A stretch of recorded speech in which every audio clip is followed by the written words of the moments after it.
அனைவருக்கும் இனிய மதிய வணக்கம். முதலில் இங்கு நூலை வெளியிட்ட கவிஞர் மயிலவன் ஐயா அவர்களுக்கும் ராமலிங்கம் ஐயா அவர்களுக்கும் மற்றும் இங்கு கூடியிருக்கிற கவிஞர் பெருமக்களுக்கும் என்னுடைய இப்போது கவி இளவலாக வந்திருக்கிற என்னுடைய அருமை தம்பி, எங்கள் குடும்பத்தோட சொல்லப்போனால் எங்கள் குடும்பத்துக்கும் இலக்கியத்துக்கும் ஒரு பந்தம் இருக்குது. நான் இளைய பருவத்தினாக இருக்கும்போது இப்போ குகன் பிரசாத்தோடைய அப்பா, அதாவது என்னுடைய அண்ணன் கவிதை எழுதுவதை நான் பார்த்துருக்கேன். அப்புறம் நான் எழுத ஆரம்பித்தேன். இப்போ எனக்கு அடுத்து என்னுடைய இளவல் தம்பி வந்துட்டாங்க. எங்கள் குடும்பத்திலேருந்து கிட்டத்தட்ட 4ஆம் தலைமுறை கவிஞராக எங்கள் தம்பி வந்திருக்காங்க. இது எங்கள் அப்பா அவங்ககிட்ட தொடங்கினது. உள்ளபடியே மிகுந்த மகிழ்ச்சியாக இருக்குது. நிறையா நூல்கள் அறிமுகப்படுத்தியிருக்கிறோம், மாணவர்களிடம் சென்று பேசியிருக்கிறோம்.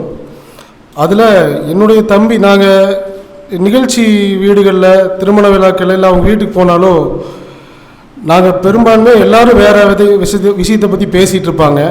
ஆனால் நானும் தம்பி மட்டும் தொடர்ந்து கவிதையை பற்றியே பேசிகிட்டு இருப்போம். தனியாக வந்துடுவோம், எங்களுக்குன்னு ஒரு இடத்த ஒதுக்கி தனியாக வந்துடுவோம். தம்பி அப்போவே கவிதையை பற்றி நிறையா பேசுவார். நான் இதை படித்தேன், இதை நான் எழுதினேன் அப்படின்னு சொல்லி பேசுவார். எனக்கு தோணும், அந்த கவிதைகள்லாம் வாசிக்கும்போது எனக்கே அந்த காட்சி எனக்கே புலப்படலை, நான் ஏன் அதை கவிதை எழுதலை அப்படின்னு என்னை சிந்திக்க வைக்கிற கவிதைகளாகவே எல்லாமே இருக்கும். அதாவது அழகாக கவிஞர் இந்திரன் அவர்கள் அழகாக சொல்லுவார், கவிதை எழுதுவது வேறு, கவிஞனாய் வாழ்வது வேறு அப்படின்னு சொல்லி. உண்மையாகவே உங்களுக்கே தெரியும், ஒரு நல்ல கவிஞன் மிகச்சிறந்த பேச்சாளர்லாம் இருக்கவே மாட்டான். அவனால் அந்த சரிவர பேச முடியாது இலக்கிய நயமாக. எங்கள் தம்பி அப்படித்தான், ரொம்ப அமைதியானவனாக இருப்பான். யாரு கூடயுமே பெரிதாக தேவையற்ற முறையில் பேசிகிட்டு இருக்க மாட்டான். ஆனால் கவிதை அப்படின்னு சொல்லும்போது மட்டும் எங்கிட்ட அந்த ஒரு ஆசையோட ஒரு அன்போடு பகிர்ந்து பேசுவான். என்னையவே பல நேரங்களில் நான் நினச்சிருக்கேன், ஏன் நமக்கு இந்த காட்சி நம்மளும் இதை பார்க்குறோம், ஒரு மாலை நேரத்தை பார்க்குறோம், ஒரு விஷயத்தை பார்க்குறோம், நமக்கு ஏன் அந்த சூழல் கவிதையாக மாறல? ஆனால் ஒரு கவிதை மனத்துக்கு, ஒரு கவிதை மனதோடு அந்த பையன் அதை பார்த்துருக்கான், அது கவிதையாக மாறி இருக்குன்னு சொல்லி நானே வியந்திருக்கிறேன். கண்டிப்பாக அந்த வெயில் மழை பனி அப்படிங்கிற கவிதை தொகுப்பை நீங்களும் படித்தா பல கவிதைகள் உங்களையும் அப்படி உணர வைக்கும். இன்னும் இந்த நிறையா கவிதைகள் நம்ம எடுத்து சொல்லுவது மாதிரி இருக்கும். நான் உங்கள்கிட்ட படிக்கிறதுக்காக கொண்டு வந்திருக்கேன். வாசிக்கும்போது எனக்கே தோணுச்சு, இனி அடுத்தடுத்த கவிதைகள் வரும்போது தனக்கென ஒரு தனி ஒரு எழுத்து வடிவத்தை ஒரு அமைப்பை கொண்டு வந்துடுவார் அப்படிங்கிறது நமக்கு இப்போவே அந்த ஸ்ட்ரக்சர் தெள்ள தெளிவாக நமக்கு தெரியுது. அப்படி அதான் முன்னமே சொன்ன மாதிரி தான், எப்படி காலமாக ஐயா அவர்கள் சொன்னார், நிலாவை பற்றி எத்தனையோ பேர் கவிதை எழுதியிருக்காங்க, அந்த நிலா இன்னும் தேய்ந்தபாடே இல்லை. அதுபோல் கவிதைகள் தொடர்ந்து பேசிக்கொண்டே இருந்தாலும் தீர்வதே இல்லை, காலமாக தன்னை புதுப்பித்து கொண்டே வருகிறது. மகாகவி பாரதியார் கூட சொல்லுவாங்க, சொல் புதிது சுவை புதிது சோதி மிக்க நவகவிதை என்னாலும் அழியாத மகாகவிதை அப்படின்னு சொல்லி. ஒரு நூல் வெற்றி பெறுவதற்கு அதில் இருக்கிற எல்லா கவிதைகளையும் விட அந்த பாதிப்பை ஏற்படுத்துகிற ஒரே ஒரு கவிதை ஒரு அனுபவமாக நமக்கு இருக்கும், ஒரு அனுபவமாக நமக்கு பதிஞ்சிடும் மனசில். அந்த ஒரு வரி போதும் அந்த கவிஞனை கொண்டாடுவதற்கு. அந்த புத்தகம் முழுசும் தேவையில்லை, அதில் இருக்கிற ஒரே ஒரு வரி நம்மை கடக்க விடாமல் அங்கேயே நிறுத்த செய்யும். அப்படிப்பட்ட பல வரிகளை அதை நான் பார்த்தேன். இன்றைக்கி இதில் நான் முக்கியமாக ஒரு கவிதை படிக்கிறேன். இன்றைக்கி தந்தையர்கள் தினம், எல்லாருமே உட்பட்டிருக்காங்க. ஏன்னா நான் பார்த்து வளர்ந்த பையன், அவங்க அப்பாவுடைய வளர்ச்சியை நான் பார்த்துருக்கேன். திருமண விழாக்களில் முன்னாடி அவர் கவிதைகள் எல்லாம் எழுதி கொண்டு வருவார், அதை நான் சின்ன பையனாக ரசிச்சிருக்கேன். அப்பாவின் டைரி அப்படிங்கிற ஒரு கவிதை. எப்படி வாழ்க்கை இயற்கை சூழலில் வெயில் மழை பனி அப்படிங்கிற 3 பருவமும் மாறி மாறி வருது இல்லைங்களா? ஒரு ஒரு கவிதை நேசிக்கிற ஒரு மனது பெரும்பாலும் யார்ட்டி பேசாமல் அதை தன்னோட கவிதைகள் இறக்கி வச்சுருக்கான். நான் எங்கே போய் அந்த என்னுடைய தனிமையையும் நான் பகிர்ந்துக்க வேண்டிய விஷயங்களையும் வேறு யார்கிட்டையும் சொல்ல முடியல அப்படிங்கும்போது அதை ஒரு கவிதையை அதை ஒரு நண்பனாக ஏற்று கவிதைகிட்ட இறக்கி வச்சுருக்கான், மொழியில் அதை இறக்கியிருக்கான், கொண்டு இறக்கியிருக்கான் அப்படிங்கிறத நம்ம பார்க்கலாம். அப்பாவின் டைரி என்கிற ஒரு கவிதை, இது தந்தையர் தினத்தன்னைக்கு நான் இதை வாசிக்கிறதுல மிகவும் பெருமைப்படுறேன். இது எல்லா தந்தைகளுக்கும் இந்த கவிதை சமர்ப்பணமாக இருக்குன்னு கூட நான் நினைக்கிறேன். அப்பாவின் பழைய டைரி ஒன்று கண்ணில் பட்டது. அப்பாவின் பழைய டைரி ஒன்று கண்ணில் பட்டது. பார்த்த உடனேயே புரட்டி பார்க்க தொடங்கிவிட்டேன். காகிதம் மட்டுமல்ல, என் விழிகளும் அந்த பதிவுகளை சேகரித்து கொண்டன. நேற்று என்ன எழுதியிருப்பார் என ஆர்வத்தில் புதிய டைரியை பார்த்தேன். நேற்று என்ன எழுதியிருப்பார் என ஆர்வத்தில் புது டைரியை பார்த்தேன். வரவு செலவுகளாக இருந்தது. அப்போதும் சரி, இப்போதும் சரி, அதில் நானே தெரிந்தேன் என்று அந்த கவிதையை முடிச்சிருக்காரு. இது கவிதை படிக்கும்போது என்னுடைய தந்தையோட டைரியை நான் பார்த்துருந்தாலும் இதே தான் நான் சிந்திச்சிருப்பேன் அப்படிங்கிறது ஒரு நல்ல தெரிஞ்சிச்சு எனக்கு. அதான் இந்த விஷயங்களை எப்படி அவரால் பார்க்க முடிந்தது, இது எப்படி அவரால் கவிதையாக்க முடிஞ்சது அப்படிங்கிறத நான் நினச்சி பார்த்தேன். இதில் நிறையா கவிதைகள் இருக்குது. ஐயா அவர்கள் சொன்னார், மயிலவன் ஐயா அவர்கள் சொல்லும்போது, இல்லை அதுக்கு முன்னாடி பேச ராமலிங்கம் ஐயா சொல்லும்போது சொன்னார், தம்பி காதல் கவிதைகள் இனி எழுதுவார், இன்னும் பள்ளி பருவத்தில் தான் இருக்கார், +2 படிக்கிறாரு. ஆக்சுவலாக எனக்கு தம்பி முதல் கவிதை அறிமுகமாகும் போது காதல் கவிதைகளில் தான் எனக்கு நிறையாவே அறிமுகமான இருக்கும். நாங்கள் பேசிகிட்டு இருக்கோம், வீட்டில் உட்காந்து பேசும்போது உள்ளே எங்கள் உறவினர்கள் எல்லாம் பேசிகிட்டு இருப்பாங்க. நானும் தம்பி மட்டும் மாடியில் ஒரு ஓரத்துக்கு உட்காந்துருவாங்க. ஆர்வமாக தன்னை எழுதிய கவிதைகள்லாம் ஒன்றா வாசிச்சு காமிப்பார்.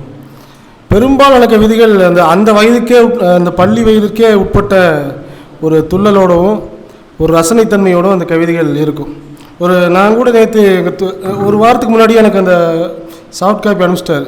தொடர்ந்து அண்ணன் சொன்ன மாதிரி தான் கால் பண்ணி, அண்ணா படிச்சிட்டிங்களா, எல்லா கவிதையும் நீங்கள் பேசிடணும், எல்லா கவிதையும் குறித்து நீங்கள் அங்கே பேசணும் அப்படின்னு தொடர்ந்து என்னை சொல்லிகிட்டே இருப்பார். நானும் எங்கள் துறை தலைவர்கிட்ட ஒரு கவிதையை நம்ப ஸ்லாகிச்சவன். ஒரு சின்ன பையன்தான், அவன் காதலை இவ்வளவு அழகாக பாடியிருக்கிறான், எழுதியிருக்கிறான் அப்படின்னு சொல்லி நான் சொல்லிகிட்டு இருந்தேன். அதான் ஒரு சின்ன கவிதை தான், எப்படி எழுதியிருக்காருன்னு பாருங்கள்.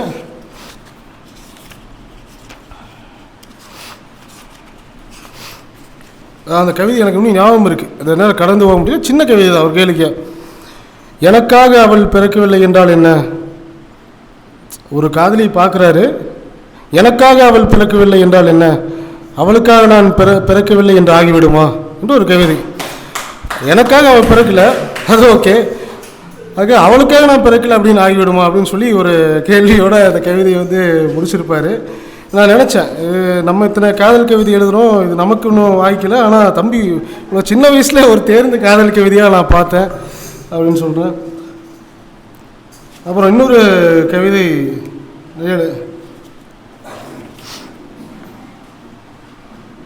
அவளது கைக்குட்டை. இது நேற்று நைட்டும் கூட ஏன்னா பெரும்பாலும் நம்ம சமூகம் சார்ந்த கவிதை, நவீன கவிதையில் வாசிச்சிருக்கோம். நம்ம காதல் கவிதைகள்லாம் வாசிக்கும்போது ஒரு மனசுக்குள்ளே உள்ளபடியே ஒரு குதூகலமும் உற்சாகமும் தோன்றும். அப்படி அவளது கைக்குட்டை என்று ஒரு கவிதை. அவளை மறந்து விடலாம் என முடிவெடுத்த பின்பும் என்னால் திருப்பித் தர முடியவில்லை அவளது கைக்குட்டையை. அவளை மறந்து விடலாம் என முடிவெடுத்த பின்பும் என்னால் திருப்பித் தர முடியவில்லை அவளது கைக்குட்டையை. நல்லது, இதுவாவது இருக்கட்டும் அவள் என்னிடத்தில் தொலைத்ததாக என்று அந்த நல்லது இதுவாவது இருக்கட்டும் அவள் என்னிடத்தில் தொலைத்ததாக அப்படின்னு சொல்லி நிறையா கவிதைகள் காதலை பற்றி எழுதியிருக்கிறாரு. அடுத்ததாக இந்த கவிதையை சொன்ன, அது காதல் கவிதை எழுதுபவர்களுக்கு காதலி தேவையே இல்லை, காதல் கவிதையே காதலிப்பவர்களுக்கு தேவை என்று ஒரு கவிதை எழுதியிருக்கிறார். அதான் அந்த கவிதை முன்னர் சொன்ன கவிதை இதே பகுதியில் 6வது கவிதையாக வருது. அவள் எனக்காக பிறக்கவில்லை என்றாலும் நான் அவளுக்காக பிறக்கவில்லை என்பது என்று ஆகிவிடும் என்று அந்த கவிதையை போட்டு முடிச்சிருப்பார். இன்னொன்று இதையும் சொல்லியாகணும். இன்றைக்கி நான் நிறைய மாணவர்களுக்கு நம்மலாம் பெரும்பாலும் ஆசிரியர்களாக தான் இருக்கிறோம். ஒரு மாணவன் தன்னை வெளிப்படுத்தி கொள்ள தயங்குறான், பல இடங்களில் தன்னை வெளிப்படுத்தி கொள்ள தயங்குறான். ஆனால் அதுக்கு ஒரு முன்னுதாரணமாக இருந்து, ஒரு வழிகாட்டியாக இருந்து, அவங்க குடும்பமும் சேர்ந்து எல்லாருமே இங்கே அவரை கூப்பிட்டு அவரை பாராட்டுது அப்படிங்கிறது உண்மையாகவே எனக்கு பெருமையாகவும் மகிழ்ச்சியாகவும் இருக்குது. இனி தமிழ் கவிதை சூழலில் ஏன்னா ஒரு சின்ன ஒரு வரியும் கூட சொல்லுவாங்க, கவிதையை எப்படி காப்பாற்றுவது என்று சொல்லும்போது அது கவிதை எழுதாமல் இருந்தால்தான் அதை காப்பாற்ற முடியும்லாம் சொல்லுவாங்க. அப்படியெல்லாம் இல்லாமல் இப்போது நல்ல கவிஞர்கள் வந்து கொண்டு இருக்கிறார்கள் அப்படிங்கிற நமக்கு அதை கூட்டு கொண்டாடுறாங்க. பெற்றோர்கள் கூட்டு உடனே இருந்து அவங்க குடும்பத்தோடு கொண்டாடுறாங்க. அவங்க பாட்டியை பற்றி எழுதின ஒரு கவிதை, தாயை விடவும் கொஞ்சம் கூடுதல் அக்கறை என்பதால் தான் அவள் பெயர் பாட்டி. தாயை விடவும் கொஞ்சம் கூடுதல் அக்கறை என்பதால் தான் அவள் பெயர் பாட்டி என்று எழுதி தன்னுடைய கவிதையை தன்னோட பாட்டிக்கு சமர்ப்பணம் பண்ணியிருக்கார். அதே மாதிரி தான் முன்னர் அட்டைப்படத்தில் நம்ம இலக்கிய வட்ட தலைவர் அவர்கள் அறிமுகப்படுத்திய ஒரு கவிதை, ஆளில்லா வீட்டில் பேசி கொண்டிருக்கிறது கதவும் ஜன்னலும் என்று ஒரு கவிதை. இப்படி இந்த கவிதை தொகுப்பு முழுக்க ஏதோ ஒரு வகையில் நம்மை நிறுத்தச் செய்கிற, நாம் கண்டுகொள்ளாத ஏதோ ஒரு விஷயத்தை இந்த கவிஞன் பார்த்திருக்கிறான். அவன் மனக்கண்களினூடே அது கவிதையாக பதிந்திருக்கிறது. கவிஞர் கல்யாண்ஜி சொல்வது போல, இது மேசை, இது மேசை, இந்த மேசையை பார்த்துட்டு ஒரு தச்சனாக இருந்தால் என்ன சொல்லுவான், ஒரு கவிஞனாக இருந்தால் என்ன சொல்லுவான் அப்படின்னு சொல்லுவார். இது வெறும் மேசை என்று சொல்பவன் தச்சனாகி விடுகிறான், இதில் மரமும் இருக்கிறது என்று சொல்பவன் கவிஞனாகி விடுகிறான் அப்படின்னு சொல்லுவார். இந்த மேசையை பார்த்துட்டு இது வெறும் மேசை என்று சொல்லுவன் தச்சனாகி விடுகிறான், இதில் மரமும் இருக்கிறது என்று சொல்பவன் தான் கவிஞனாகி விடுகிறான் அப்படின்னு சொல்லுவாங்க. அப்படி ஒரு தவிர்க்க முடியாத, ஒரு தமிழ் சூழலில் தவிர்க்க முடியாத ஒரு கவிஞனாக நம்முடைய தம்பி வருவார் அப்படிங்கிற ஒரு நம்பிக்கை நமக்கு இருக்கிறது. கடைசியாக ஒரு பெரிய ஒரு கவிதை ஒன்று, இதுவும் காதல் கவிதை தான். ஏன்னா பெரும்பாலான முடிய போது இலக்கிய கடைசி உரையாக நான் இது அறிமுக உரையாக நான் நடத்துகிறேன். நீ தொடர்ந்து இலக்கிய கவியரங்கமெல்லாம் நடக்கும். பாருங்கள் எப்படி எழுதியிருக்க அந்த கலர் ட்ரெஸ் என்கிற ஒரு கவிதை, ஒரு நெடுங்கவிதையாக இருக்கிறதுலே அதான் ஒரு நெடுங்கவிதை. பள்ளி சீருடையில் மட்டுமே உன்னை சித்தரித்த என் இமைகளுக்கு ஒரு நாள் மட்டும் விடுமுறை அளித்து வண்ணங்கள் நிரம்பிய ஆடையை உன் அழகிற்கு எடுப்பாக உடுத்தி என் இமைகளுக்கு தரிசனம் அளித்தது மட்டுமல்லாமல் உன் சிரிப்பின் ஒவ்வொரு ஓசைக்கும் ஜால்ரா அடிக்கும் கம்மல்கள்,